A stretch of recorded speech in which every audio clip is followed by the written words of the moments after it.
So, let's see. Aquarius, no? So, let's see. Sino ba tong taong nag-iisip sa inyo at bakit niya kayo naiisip, no? So, kuha tayo ng one card here for you, Aquarius, no? Let's see. Tignan natin. Sino ba tong taong nag-iisip sa inyo? So, you have this tribal, no? So, maybe for some of you, ano to, no? Mahilig sa mga tribal something na mga kasuotan, no? For some of you, native, no? Or sabi natin foreigner, no? Na may black skin or kayo manggi kung Pilipino man, no? Yeah, no? But then, kumaga pwede rin sabihin natin na ano siya, traditional, no? Kasi tribal, ano yan, native, di ba? Traditional, conservative, no? Something like that, no? So, ayun yung nakikita ko, no? Sa tao na ito, no? Aquarius, no? So, may pagka-oldie, no? Something like that, no? So, tignan pa natin, no? Seryoso, no? Something like that, no? So, tignan natin what, sino ba yan, tao na yan, no? So, kuha tayo ng 2 cards here for you, Aquarius, no? Sino yung tao na yan na nag-iisip sa inyo? Let's see.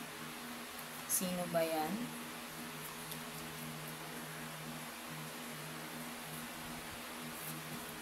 So, you have this 2 of Wands in reverse, and then King of Pentacles in reverse, no? So, ito yung tao na sabihin natin na Aquarius, na kung sino man ito, no? Ito yung sabihin natin na parang nasa malayong lugar siya, no? So, maybe may distance, no? With the 2 of Wands in reverse, no? Kumbaga parang, ano siya, no? Yung gustong-gusto ka ng, ito yung tao na, madistansya sa'yo, pero deep inside, gusto kanyang makita, no?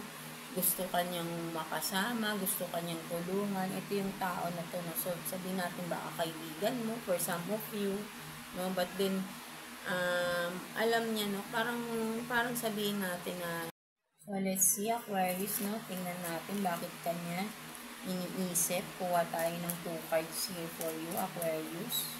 Napuputol yung video natin, no? So, let's see. Kuha tayong 2 cards for Aquarius. Tignan natin. So, you have this 8 of Pentacles, no? 8 of Pentacles, and then the Justice in reverse, no?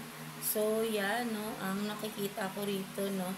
Kaya kanya iniisip ng mga Aquarius natin, no? So, kumaga parang sabihin natin na gusto kanyang kausapin, no? Parang, pero, sabihin natin na with the Justice in reverse, na parang hindi niya magawa, no? Something na, alam din niya sa sarili niya, no? Parang nakikita niya yung kalagayan mo, no? Kung ano man, no? Parang gusto niya ring tulungan ka, no? May gusto siyang gawin, no? Pero hindi niya magawa with the Justice in reverse, no? Parang may nagpipigil, no? Kaya niya naiisip ikaw, no? Naaalala ka rin niya, no? Nagwo-worry din siya, no? But then, parang hindi pwede, no? Parang may ganun, no? Parang hindi niya pwedeng gawin na tulungan ka, no? Something like that, no? Kaya siguro dumidistansya rin tong tao na to. Pero alam niya na kailangan mo ng tulong, no? May kailangan ka, no? Alam niya yun, no? Pero hindi niya magawang tulungan ka sa ngayon. Something like that, no? So, ayun yung nakikita ko rito, no? Pero, kaya kanya naiisip, no? So, yeah, that's it for you, mga Aquarius natin, no? So, I hope na naka-resonate kayo. So, yeah, God bless you all signs, no? Thank you for watching.